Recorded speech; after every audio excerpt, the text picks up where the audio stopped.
በመቀለና በአዲስ አበባ መካከል የቃላት ጦርነቱ የፕሮፓጋንዳ ፍልሚያው ተጠናክሮ ቀጥሏል።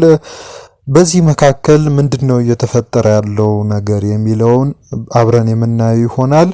በትላንትናው ዕለት የተጀመረውና የተለያዩ የህወሓት ከፍተኛ አመራሮች የተገኙበት ስብሰባ እስከ ሐምሌ 19 ድረስ ይቀጥላል።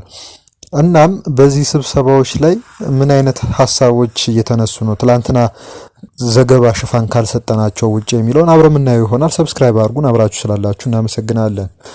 እንግዲህ በመጀመሪያ እንደተናገርነው በመቀሌና በአዲስ አበባ ባሉት አካላት ማለትም በፌደራል መንግስቱና በህወሓት መካከል ያለው የቃላት ፍልሚያ የፕሮፓጋንዳ ሽኩቻ በእጅጉ እየተጠናከረና እየተስፋፋ ስለመቀጠሉ ነው እየተነገረ ያለው። ይሄንንም ለማየት በሁለቱም አካላት ወይም በሁለቱ አካላት በሚቆጣጠሯቸው የመገናኛ ብዙሃን ዘንድ የሚተላለፉትን መረጃዎች መመልከት እጅግ በጣም በቂ ነው። ሌላው ቢቀር እንኳን ህወሓት ከትላንትና ጀምሮ ያካሄዳቸው ባሉት ስብሰባዎች ላይ የፌደራል መንግስት ተብሎ ሳይሆን የሚጠራው የብልጽግና መንግስት ከፍም ካለ የአብይ አህመድ የጄኖሳይድ ፈጻሚ መንግስት እየተባለ ነው የሚጠራውና ከስም ስያሜ እንኳን ጀምሮ ያለው ነገር ለጦርነት የሚደረግ ማሟሟቂያ እንደሆነ ነው እየታዘብን ያለ ነው። እንዲሁም ደግሞ ህወሓት አንድን ነገር ተግባራዊ ለማድረግ መጀመሪያ የምትከተለው ስልት ስብሰባ ማድረግ ነው። ከቀበሌ እስከ ወረዳ፣ ከወረዳ እስከ ዞን ድረስ በአጠቃላይ ባለው አደረጃጀት ውስጥ ስብሰባ በማድረግ አቋም በመውሰድ ነው ወደ ፍልሚያ ለመግባት እንግዲህ የምታማሙቀው። ሌተናንት ጀነራል ታደሰ ወረደ በስብሰባዎች መካከል ሲወገሩ ነበረ። በመጨረሻ ግን መወገራቸው በተግባር አይተናል። ከስልጣን ወርደው ከቁም እስር ባልተናነሰ ሁኔታ ውስጥ እንደሚገኙ ነው እየተነገረ ያለው። እዚህ ጋር በነገራችን ላይ የሌተናንት ጀነራል ታደሰ ወረደን ጉዳይ ማጥራት አለብን። ጀነራሉ በቁም እስር ላይ ይገኛሉ። ያለውም ሁኔታ ጥሩ አይደለም። የመድኃኒት ክልከላም እየገጠማቸው ነው። ወደ አዲስ አበባም ለሕክምና ለመጓዝ ሞክረው አልተሳካላቸውም። ህመም ላይ ናቸው የሚሉ መረጃዎች በስፋት እየወጡ ነበር። እኛም በዛሬው ጠዋት ዘገባችን ላይ ስለዚህ ጉዳይ ከአንዳንድ የመረጃ ምንጮች ያገኘናቸውን አንዳንድ ጉዳዮችን አንስተንላችሁ ነበር። በዚህ ጉዳይ ዙሪያ ልዩ ቅርበት እንዳለው የሚገመተው እንዲያውም ያው ልዩ ቅርበት እንዳለው አሳይቶናል። ምክንያቱም የሚያገኛቸው መረጃዎች አብዛኞቹ ትክክል ናቸው። ጋዜጠኛ ዳዊት ከበደ አውራምባ ታይምስ ዋና ማኔጂንግ ኤዲተር ወይም ዋና አዘጋጅ ጀነራሉ አልታመሙም፣ መድኃኒት የሚያስከለክልም ሁኔታ ላይ አይደለም ያሉት። ስለዚህም ሌሎች መገናኛ ብዙሃን እኛም መረጃውን ያገኘንባቸው አካላትም ጭምር ቤተሰባቸውን ከማሸበር የሚያገኙት ትርፍ ምንድነው የሚል ሐሳብ በይፋዊ የፌስቡክ ገጹ ላይ አንስቷል፣ አጋርቷልም ይሄንን ሐሳብ። እንግዲህ እንደ እርሱ መረጃ ከሆነ ጀነራሉ ፍጹም ጤነኛ ሁኔታ ላይ ያሉት፣ የመድኃኒት የሚያስከለክል ነገር የለም። ወደ ሕክምና ቦታም እንዲሄዱም ደግሞ የሚያስገድድ ሁኔታም አልተፈጠረም ነው ያለው ጋዜጠኛ ዳዊት።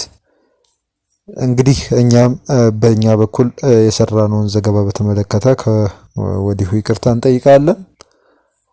አዳዲስ እና ተጨባጭ መረጃዎችም ሲገኙ በጀነራሉ ጉዳይ ዙሪያ የምናቀርብላችሁ ነገር ይኖራል።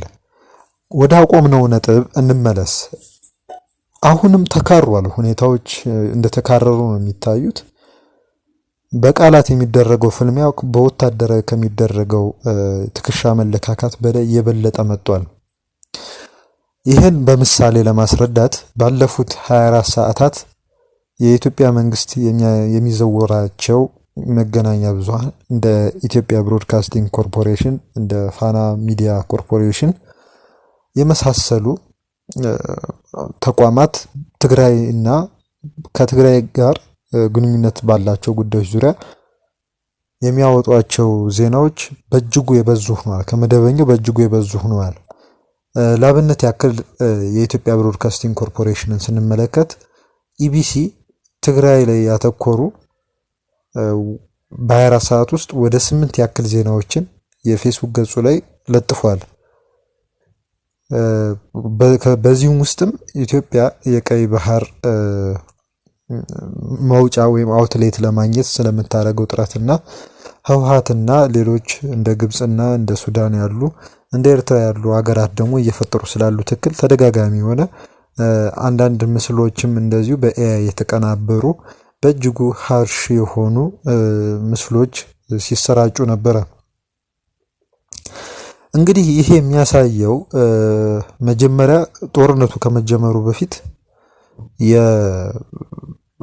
የመነሻ ወይም ደግሞ የትርክት መነሻ መፍጠር ስለሚያስፈልግ ከወዲሁ የሰውን አእምሮ ለማዘጋጀት እንደሆነ ይገመታል። ከዚህ በፊት የትግራይ ጦርነት ከመጀመሩ በፊት በጠቅላይ ሚኒስትሩ ዘንድ ቃለ መጠይቆች ሲሰጡ ነበር። መገናኛ ብዙሃንም የመንግስትም ሆነ ከመንግስት ጋር ንክኪ ያላቸው የግል መሰል ሚዲያዎች ይህንን ጉዳይ የሰው አእምሮ ውስጥ መደላድል ለመፍጠር ጥረት ሲደረግ ነበር።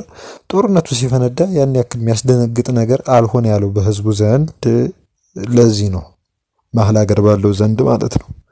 እና አዲስ ነገር የተፈጠረ አይመስልም ነበረ። አሁንም ይህ አይነት ልምድ እንዲኖር ነው እየተደረገ ያለው።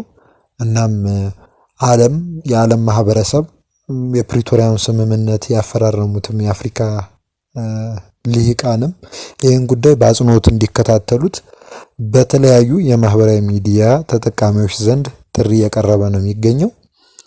የጦርነት ደመና እያንዣበበ ነው የሚገኘው።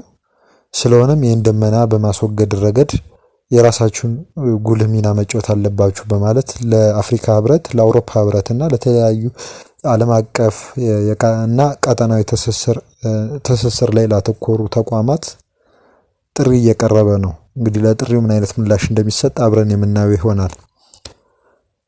ወደ ቅድም ወደ አነሳ ነው የጉባኤ ይሄ በትግራይ በኩል በተደረገው ጉባኤ ላይ እስከ ሐምሌ 19 ይቀጥላል ብለናል። በትላንትናው ዕለት በተደረገው መርሃ ግብር ላይ ዶክተር ደብረጽዮን ገብረ ሚካኤል የፌዴራል መንግስቱ በትግራይ ላይ ጥሎታል ያሉትን ዘርፈ ብዙ ከበባና ክልከላዎችን ለመስበር የሚያስችሉ በስትራቴጂክ ደረጃ የሚሰሩ የታመኑ የውጭ አጋሮች አሉን ብለዋል። ጉልበት ዳሊው ካፈን ይደለ ካሰብ ተደላይ ሀጉልህ እንተልኩ ነሽተ ምስተንቀሳቀስና ዲፕሎማሲ ዘርባ ጀሚሩ ዓመት ሙሉ ሰው ይለምነው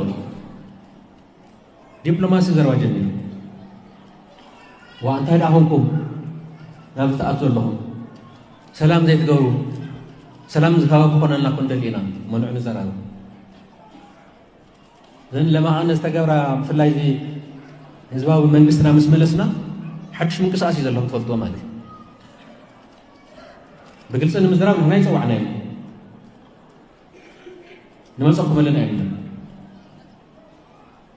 نمسككم لنا نمنتاي بقى هذلنا في أساتي نقرأ متعرّ جميل له زي أمك حساب تطلعينهم يبهالني بالله مقولهم اليوم በይፋ እነዚህን አካላት አልጠቀሱም። ነገር ግን እንደሚገመተው የኤርትራ መንግስትና በአንድ በኩል ደግሞ በጀነራል አብዱል ፈታህ አልቡርሃን የሚመራው የሱዳን ብሔራዊ ጦር እንደሆነ ይገመታል። እነዚህን ኃይላት ነው በዋናነት የኛ አጋር የውጭ ስትራቴጂክ ኃይሎች ናቸው፣ ለኛ አጋር ይሆኑናል ብለው የጠቀሷቸው ማለት ነው። በዚሁ መድረክ ላይ የመሀል ሀገር ሚዲያዎች ትኩረት ያልሰጡት ነጥብ አለ። ይኸው ምንድነው? ለበርካታ ጊዜያት ተፈናቃዮች በረሃብ እያለቁ ነው፣ በምዕራብ ትግራይ ያለው ሁኔታ አስቸጋሪ ነው ያን ደብዳቤ በምንጽፍበት ወቅት ምላሽ ያልሰጡን አካላት ትንሽ እንቅስቃሴ ስናደርግ የተመርጦ የነበረውንም ህዝባዊ መንግስት ህዝባዊ ያሉት ማለት ነው በ2013-12 ተመርጦ ስራ ላይ ገብቶ የነበረው የካቢኔ ወደ ስራው ሲመለስ አሁን ላይ ታግዶ ከቆየበት ድንጋጤ ውስጥ ገብተው የተለያዩ እንቅስቃሴዎችን ሲያደርጉ ነበር ሲሉ ተናግረዋል። እናም ጉልበት መያዝ ወይም ደግሞ ጉልበታችንን ማጠናከር አቅማችንን ማጠናከር ተፈላጊ እያደረገን ይገኛል። ይሄ አቅማችን ማጠናከራችን ነው ዲፕሎማቶች መቀሌን እንዲመላለሱባት እያደረገ ያለው በማለት ተናግረዋል ማለት ነው። ይሄ እንግዲህ ለብዙዎች ትኩረት የሰጡት ነገር አይመስለንም። ጉልበታችን ስላጠናከርን የመደራደር አቅማችንን ከፍ አድርገናል አይነት ነገር ነው ዶክተር ደብረጽዮን የተናገሩት በዚህ ስብሰባ ላይ። ስትራቴጂክ አሊያንስ ፈጥረናል የሚለው አዲስ ነገር ነው ለማለት ይከብዳል። ምክንያቱም የጽምዶ እንቅስቃሴ ከአንድ የውጭ አገር መንግስት ጋር የተፈጠረ ትስስር እስከሆነ ድረስ ከውጭ አካላት ጋር አብረው እየሰሩ እንደሆነ በግልጽ የሚታወቅ ነው። ስለሆነም ይሄ ስትራቴጂክ አጋርነት አለን ከሚለው ይልቅ በጉልበታችን ምክንያት የውጭ ኃይሎችንም እያንበረከክን ነው። የፌደራል መንግስቱም ደብዳቤ በተደጋጋሚ በየሳምንቱ በእንግሊዘኛም በትግርኛም በአማርኛም ስንጽፍ ምላሽ ያልሰጠን አካል እኛ ጉልበታችን ስላጠናከርን ብቻ እየተጎነበሰልን ነው ማለታቸውን ብዙም ትኩረት አልተሰጠውም። ይሄ አንድ ጦርነት የመቀስቀሻ ነገር ይመስላል። አለም ገብረዋህድ የተናገሩትም ነገር አለ። የህወሓት ማዕከላዊ ኮሚቴ አባልና የክልሉ የኮንስትራክሽንና ከተማ ልማት ቢሮ ኃላፊ ናቸው። አቶ አለም ገብረዋህድ በ2013 ዓ.ም የተካሄደው ጦርነት ላይ ስማቸው በተደጋጋሚ ሲነሳ ነበር ከወይዘሮ ፈትለወርቅ ጋር ከተለያዩ ከፍተኛና አንጋፋ የህወሓት አመራሮች ጋር ማለት ነው። እና እንግዲህ እርሳቸው የተገኙበት አንድ መድረክ ሃውዜን ከተማ ተካሂዶ ነበረ። በዚሁ መድረክ ላይ እንግዲህ ጠላት መልሶ የትግራይ መሬት ሲረግጥ ከዚህ ቀደም ከነበረው ወይም ከፈጸመው አሁን ላይ የግፍ አቅሙን ወይም ደግሞ የሚፈጽመውን ግፍ በእጥፍ ይፈጽማል። እናም በአጠቃላይ እንደ ተጋሩ ጠቅልሎ ሊያጠፋን ነው ያለመው። ስለዚህ የትግራይ ወጣቶች ጠላቶችን ለመመከት ወይም ደግሞ ጠላቶቻችንን ለማስወገድ የምንወስንበት ጊዜ አሁን ነው ሲሉ ነው የተናገሩት። ቁልፍ የእፎይታ ወይም ደግሞ ቁልፍ የሆነ የዘላቂ ሰላም ማምጫ መንገድ ምንድነው ከተባለ የብልጽግና ስርዓት እንዳይነሳ አድርጎ መቅበር ነው ሲሉ ነው የተናገሩት። ይሄ በእጅጉ በጣም ጠንከር ያለ ቃል ነው። እናም ይሄንን ደግሞ ለማሳካት ሁሉንም አቅሞቻችንን እና ደግሞ ወሳኝ የሆኑ የአቅማችን የጥንካሬያችን ምንጭ የሆኑትን አቅማችንን በመለየት ወጣቶች ላይ በተለይም በማተኮር እነሱ ላይም በመስራት ይሄንን አላማ ማሳካት ይቻላል ብለዋል። ያው አፈሳም ጭምር ያካተተ እንደሆነ ይሄ አላማ ግልጽ ነው። እነሱን እንደ ግብዓት መጠቀም አለብን የሚል ጉዳይ ነው ያነሱት። ከዚህ ውጪ ያሰበውን ወይም የፈለገውን ያክል ምኞት ተመኝቶ ጠላት በትግራይ ውድመት ለማድረስ ወደ ኋላ አይልም። በመሆኑም ያለውን አማራጭ እንግዲህ መታገል ያስፈልጋል። እገዛችኋለሁ ወይም አንበረክካችኋለሁ የሚለውንም ኃይል ባለው ሁኔታ መታገል ያስፈልጋል። ለትግል ዝግጁ መሆን አለብን ብለው ተናግረዋል። እንግዲህ ይሄ ሁኔታ እንግዲህ በእጅጉ የሚያስፈራ ወይም ደግሞ የሚያሰጋ መስሎ ነው የሚታየን። በሌላ በኩል ወይዘሮ ፈትለወርቅ በተገኙበት መድረክ ላይ ስለ ሲቪሊያን ዲፌንስ የሚል ነገር አንስተው ተመልክተናል።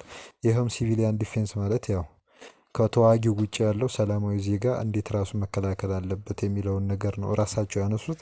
ይሄው ምንድነው ሁላችንም ለሁሉም አቅጣጫ በሁሉም አካባቢ ላለው ነዋሪ የጸረ አየር መሳሪያ ወይም ደግሞ ጸረ ድሮን የሆነ አጥፊ የሆነ መሳሪያ ማስቀመጥ ወይም ደግሞ ለዛ አካባቢ እንደ መከላከያ አድርጎ መጠቀም በእጅጉ ከአቅማችን በላይ ነው። ስለሆነም ሰው በየራሱ ተደራጅቶ ሲቪሊያኑ ራሱን በራሱ መከላከል አለበት፣ መታገል አለበት የሚል ነጥብን ያነሱት።